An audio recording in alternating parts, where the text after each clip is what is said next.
দর্শক বন্ধুরা, আজকের জগদ্ধাত্রী ধারাবাহিকে এমন এক পর্বের দিকে আমরা এগোচ্ছি যা শুধু একটি এপিসোড নয়, এর জন্য দীর্ঘদিনের অন্যায়, ষড়যন্ত্র আর মিথ্যার উপর সত্যের চূড়ান্ত বিজয়। যে পর্ব দেখার জন্য দর্শক এতদিন অপেক্ষা করছিলেন, সেই মুহূর্ত এবার এসে গেছে।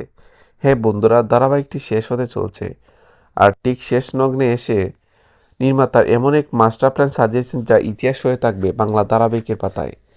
দীপা সেন একটি নাম যার সঙ্গে জড়িয়ে ছিল ক্ষমতা, ভয়, প্রতারণা আর অপরাধের দীর্ঘছায়া।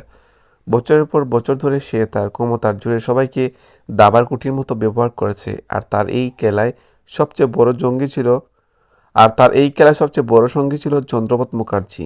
কিন্তু তারা দুজনের ভুলে গিয়েছিল একটাই কথা, যত বড় খেলোয়াড়ই হোক না কেন, সত্য একদিন একদিন সামনে আসবেই। দুর্গার নীরব লড়াই। দুর্গা বহুদিন ধরে যাকে আমরা এরকম নীরব চরিত্র হিসেবে দেখে এসেছি, কিন্তু বাস্তবে সে ছিল এক পুরো লড়াইয়ের সবচেয়ে বড় অস্ত্র। কৌশিকী মুখার্জির নির্দেশ দুর্গায় এমন এক বিপজ্জনক খেলা খেলছিল, সেখানে একটিমাত্র ভুল মানে সব শেষ। দর্শকদের অজান্তে দুর্গা দীপা সেনের খুব কাছের মানুষের যে তার বিশ্বাস অর্জন করে নিয়েছিলেন। দীপা সেনের ভেবেছিল দুর্গা তারই লোক, কিন্তু বাস্তবে দুর্গার প্রতিটি মুহূর্তে, প্রতিটি কথায়, প্রতিটি সিদ্ধান্তে প্রমাণ জোগাড় করেছিল দীপা সেনের বিরুদ্ধেই। বিশ্ব আসনের বিরুদ্ধে চলা ষড়যন্ত্রের নৈপথ্য করা ছিল, কীভাবে মিথ্যা সাজানো হয়েছিল, এই সব কিছু একটার পর একটা প্রমাণ দুর্গা নিঃসঙ্গে সংগ্রহ করেছিলেন।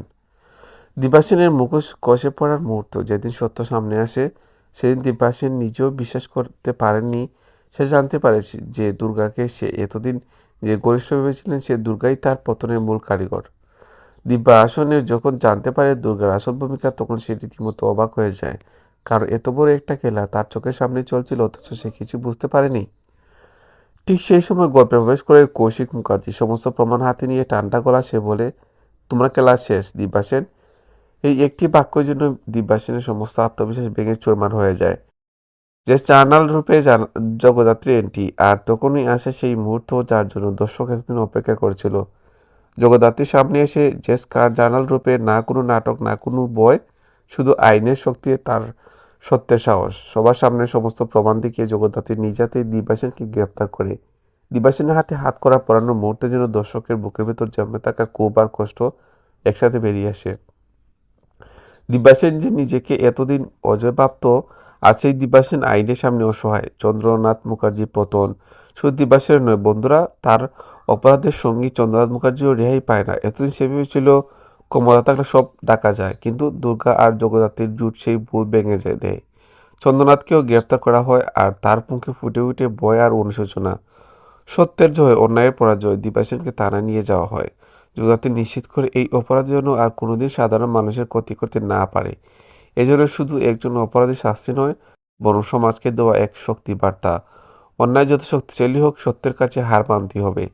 হ্যাপি এন্ডিংয়ের পথে জগৎযাত্রী দীর্ঘ লড়াইয়ের পর অবশেষে গল্প এগোয় এক হ্যাপি এন্ডিংয়ের দিকে। যারা নির্দোষ ছিল তারা ন্যায় পায়, আর যারা অন্যায় করছিল তারা শাস্তি পায়। দর্শকের চোখে জল, আবার মুখে তৃপ্তির হাসি, এই অনুভূতি নিয়ে শেষ হবে আর জগতের ধারাবাহিক শেষ কথা। বন্ধুরা, শেষ পর্বে এমনই একের পর এক চমক আপনারা দেখতে পাবেন। এই পর্ব মিস করা মানেই অনেক বড় কিছু মিস করা। ভিডিওটি ভালো লাগলে অবশ্যই লাইক করুন, শেয়ার করুন, সাবস্ক্রাইব করে আমাদের সাথেই থাকুন, কারণ সামনে আরও এমন আপডেট নিয়ে আমরা হাজির হব।